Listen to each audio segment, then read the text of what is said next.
Welcome to Thorin's YouTube channel, the one thing Fnatic TSM and T1 fans can all agree on.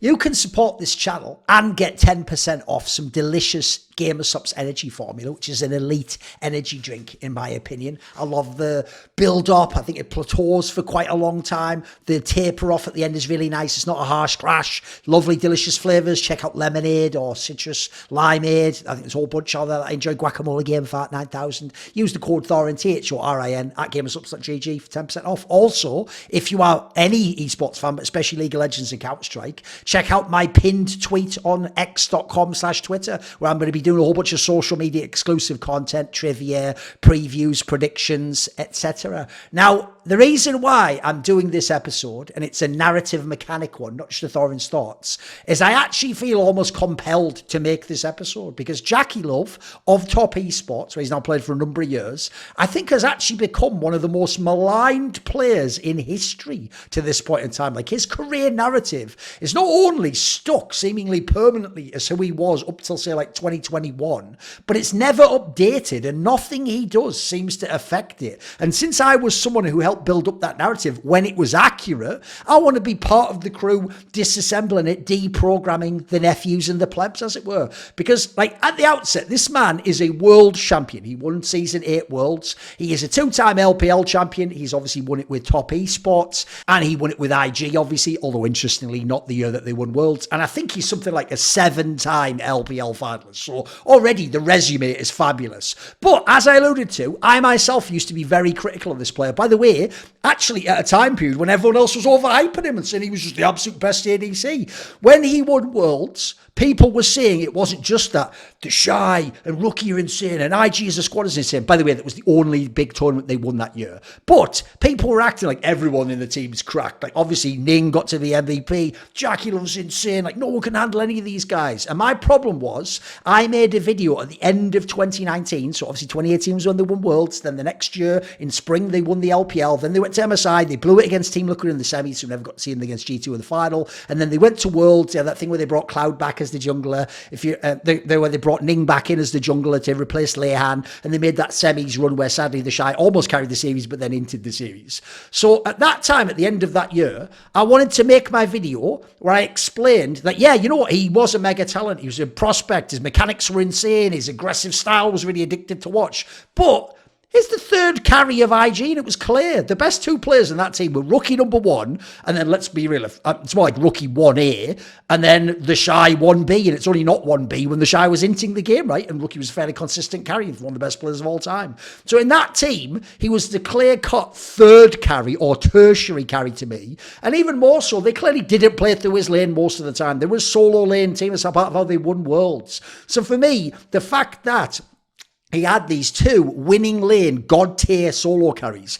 Most ADCs, especially a Korean ADC, would just sit back and go, right, I'm going to be like a prey type guy. I'm going to be the go even bot lane to allow my solos to carry. Well, the funny thing is, he very much is a Chinese AD carry because JackeyLove never got the memo. He thought he was the star player of that team and the best ADC in the world, it seemed like, because he played mad aggressive, no matter how aggressively the other lanes were playing or wherever the jungler was. I actually think he gambled on the fact that the jungler can only be in one lane at a time, but so can your jungler. So if your jungler's ganking Rookie or the Shite, well then JackeyLove's going balls deep in fucking lane for a kill, to push out, to do whatever. And this is, by the way, back when he didn't even have the super duper supports for my money. So at that time, I do think he gambled a lot and he got away with it because of how insane the rest of his team was. And I do think that sometimes, even though he could carry games, especially in 2019, I think there were absolutely times where he just mega inted away the game. Obviously in Top Esports, the first couple of years he was inted away games. And so I do think, unfortunately, winning Worlds in Season 8 did make him get overhyped. And then some of the success in the LPL with IG.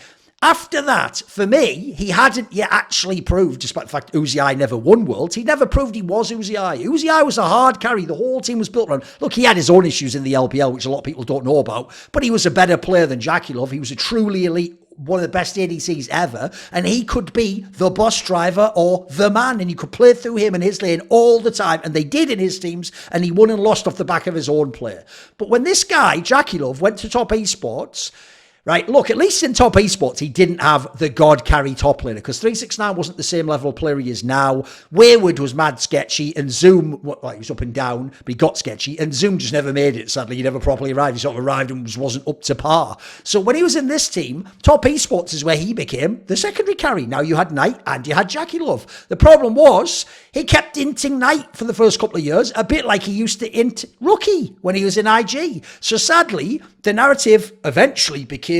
Funny thing is, I helped change the narrative from he's just the best to, well, he has his clear issues in his game and he can absolutely throw the game away, which, by the way, I've always thought is criminal for an ADC, especially since you put the resources into him and the peel into him and all the rest, and it's on you to carry the game. But that's where, my opinion, at the end of 2021, that narrative disappears, and it should have changed, but we're in 2024, and people are still on the 2021 narrative because the lag narratively is so insane, and people only watch international play. They just don't watch the domestic games, so they don't know what they're talking about when it comes to how these guys are day in and day out. Because from 2022 onwards, I actually think JackeyLove took that last step, did become an Uzi eye level super carry talent who can be played through all the time and is really good. I think he shored up his main weakness. Now he has all that upside of those impossible carry games, insane mechanics, dominant play, aggression, straight in your face, picking his best picks all the time. But the downside's gone away. That absurd downside of inting the whole game, making the worst possible play. There's plays he's made in the past where he just flashed into the enemy team and just lost the game and the whole base instantly. Like, he did some crazy... That has gone. That almost never happens now. And so I actually think he's gone from being a really scoffed potential elite AD carry to like one of the most consistent, reliable AD carries, and actually one of the best examples of how new school AD carry is played. Nowadays, people don't play what traditionally was the ruler style, the reckless style of sort of like, you stay on the edge of the fight, you kite perfectly, you stay on the edge of the danger zone, stepping in and stepping out, depending on what they're doing. You let your tank peel for you, and you let all the team play the normal 5-3-5, front to back team. But you don't do that as often now. Now you have to sometimes be the guy who goes all the way in with a flash, with a gale force, just trust you get all the mad damage off, hope that your teammates peel for you, use spells, use CC. If they don't, you shower lock, you're just going to get wrecked. But you've got to go for it no matter what. You can't kind of skate along the edges and the fine margins that you used to, and that's actually helped the JackeyLoves of the world. He already had a super aggro style, and now he's just been able to like put some finesse into it, and now he doesn't make the mistakes and decision making of when to go in that he used to. I actually think the obvious analog, if you've only watched European League of Legends, is Kazi. Kazi's also become like the most reliable, best ADC, really well-rounded game, doesn't in anymore, has the massive upside of going in, going crazy and doing damage in the team fight. The reason why it's funny is because when I did my interview with Kazi, he straight up said, when I gave the JackeyLove example, oh, that's one of the people that essentially they made presentations of to show me my coaching staff. And it is someone that he likes as an ADC, and he's obviously taken cues from him. So I think there's obviously a clear development there as the meta of the game itself has changed, how the role is played out. So for me, for people who've only watched the years and years ago, and then they've heard the stories that JackeyLove ints everyone and fails in the regional or in the LPL, etc. That is such an old storyline. This guy was more than good enough to be at Worlds last year. This is a guy who, he has an insane highlight package, by the way. As an ADC, normally I'd say ADCs can't really fuck with like tops and mid laners for package of like, you know, bonkers highlights. This guy's one of the best highlight packages you'll ever see. Like, some of his team fight stuff and some of his base defenses actually just blow your fucking mind. Like, he looks like a bot. I mean, the joke is he did actually get apparently like incorrectly banned by the fucking anti-cheat because it just thought like no human can make these movements and be this slick. His mechanics, by the way, bear in mind, look, he does play a mechanics role, but he might be the best mechanics ever. Like, I actually watch his game sometimes. I thought no one could really top Uzi Eye and Deft's mechanics because they were so consistently insane. He might be the best mechanics ever. I think he has to be a real contender for that. And how he has actually been able to play and revolutionize the way the champion Senna is played is bonkers. Remember, the reason why the likes of Reckless were playing Senna back in the day is because you could be a million miles away. You could fire the ult across the map. You could play really safe, couldn't you? Really annoying. This guy's the opposite. He plays a fucking front, go all balls deep Senna that's going in your face all the time and then destroying you with that fucking kit that he has. Like, this guy, nobody plays Senna like this guy. If you've never seen it before, go look up some of the big games he's played in playoffs and domestically. He is insane on this champion. And then You look at his career now. Now he has the body of work as well as the resume to be one of the best Chinese AD carries of all time. One of the best AD, fuck Chinese, one of the best AD carries of all time. He also now, interestingly, has an elite support finally. He's not stuck with a fucking Mark or a Bow. Fuck those guys. Now he's got Mako, one of the best supports of all time, one of the smartest supports of all time, one of the most decorated supports of all time. If you don't know, Mako's won everything in League of Legends. He's completed the career resume, the fucking Thanos gauntlet, as it were. So if you saw MSI, I get it. That maybe didn't update the narratives because his team underwhelmed. They actually looked a bit scuffed against Fnatic.